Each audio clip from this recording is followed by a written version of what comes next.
Jeudi 14 novembre 2024. Message du Christ Jésus glorifié transmis à Fatima, Portugal, au voyant frère Elias del Sagrado Corazón de Jesús, pour l'appel sacré du 15 novembre. Comme je l'ai révélé un jour dans l'une de mes paraboles, l'histoire raconte que le grand agriculteur avait donné à chacun de ses ouvriers une certaine quantité de monnaie, afin que plus tard, par le travail et l'effort, ils multiplient tout ce qu'ils avaient reçu.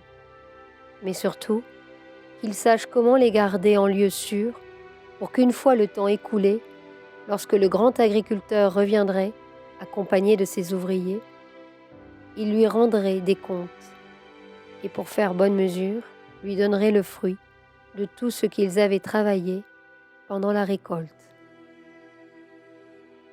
Mais l'histoire raconte que le grand agriculteur a appelé son premier ouvrier pour lui demander de lui livrer ce qu'il lui avait confié avec tant de zèle.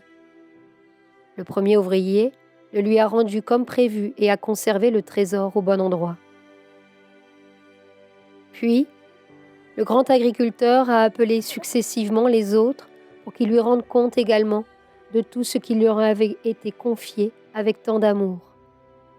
Seulement, à 2 des 12 ouvriers, le Père n'a donné que ce qu'ils méritaient parce qu'ils n'ont pas été attentifs, puisque l'un avait dépensé excessivement ce qui lui avait été confié, l'autre a fait faillite, et tous deux, au lieu de garder avec soin ce que le Père agriculteur leur avait donné, sans aucune gratitude, ont dévalorisé la bonté du Père.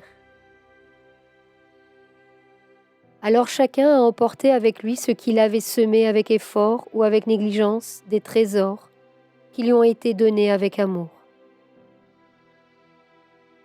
Le premier ouvrier a été béni, car il a été intègre dans ses principes et ses codes. Le deuxième ouvrier a été béni, tout comme le troisième, le quatrième et le cinquième ouvrier, car il a reçu ce pourquoi il avait travaillé en échange de ses efforts. Mais les sixième et septième ouvriers sont repartis les mains vides, car ils pensaient que la gentillesse du Père pouvait être sous-estimée et dénaturée. Les autres ouvriers jusqu'au 12e ont aussi reçu selon ce qu'ils ont donné lors de la moisson. L'essence de cette histoire est la suivante. Le grand agriculteur est le Père qui est aux cieux, qui vient, empli de grâce et de vertu, pour pouvoir les déposer en chacun de ses enfants. Les ouvriers sont les aspects immatures de l'être humain, depuis l'aspect le plus abandonné et résigné, jusqu'à l'aspect arrogant, mesquin et ingrat, qui croit en savoir plus que l'univers ou même que la loi. Ce que chacun a reçu est la preuve de la confiance que le Père accorde à chaque enfant, sachant que peut-être tous ne pourront pas être à la hauteur de ce qui est écrit dans son cœur. Mais le Père confie la même chose à chaque enfant, indépendamment de l'inexpérience ou de la formation de chacun. Le Père, dans tout ce qu'il donne, ne fait aucune différence et ne flatte personne, car il sait que ses enfants, les ouvriers, ont besoin de savoir se donner, tout comme le Père céleste lui-même s'est donné à travers son Fils bien-aimé, se laissant mourir sur la croix pour libérer le monde du péché. Cette histoire raconte ce qui est vu et contemplé aujourd'hui dans l'œuvre du Christ sur terre. Le Père est devant chacun de ses enfants, attendant de recevoir le résultat authentique et véritable de ce qu'il a lui-même donné, accordé, confié, livré et exprimé à travers l'œuvre fondée par le Christ, à travers ses serviteurs, collaborateurs et personnes consacrées. C'est l'heure où le Père observe sans jugement ni condamnation ce que chaque fils et fille a fait de tout ce qu'il a reçu par amour et ce qu'il a transformé en trésor qui lui a été confié pour ériger et élever l'œuvre qui est de la hiérarchie.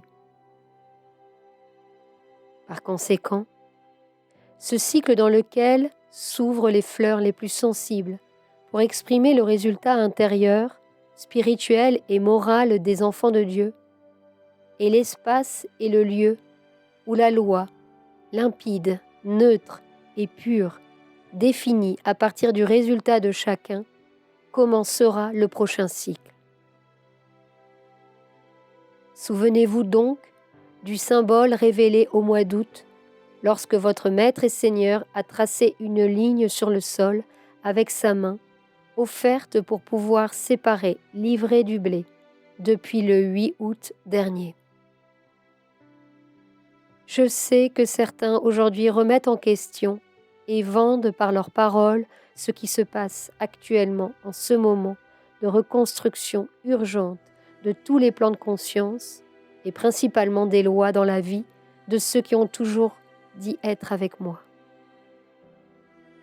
Aujourd'hui, c'est pour cette raison que je vous raconte l'histoire du grand agriculteur et de ses ouvriers, ses enfants, qui disent vivre le chemin spirituel et le service désintéressé.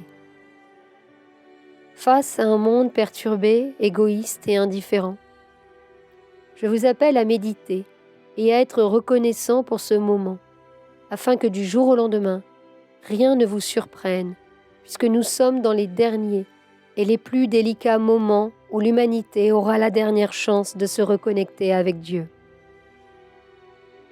Avez-vous oublié ce que je vous ai dit sur la déconnexion de l'humanité?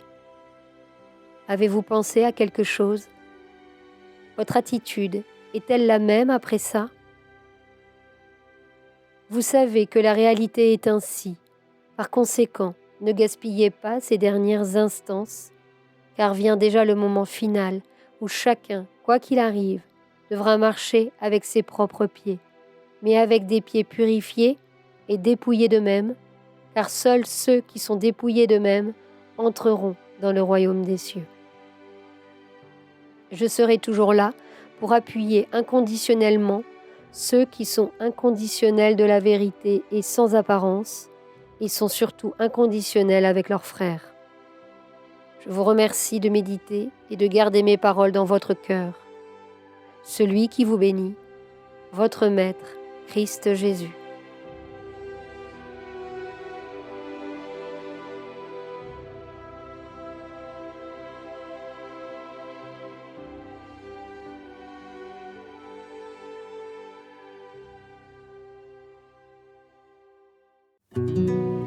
Sur la chaîne Telegram, suivons les messagers divins. Accédez à d'autres messages du Christ, de la Vierge Marie et de Saint Joseph, tous publiés sur le site www.mensajerosdivinos.org/fr.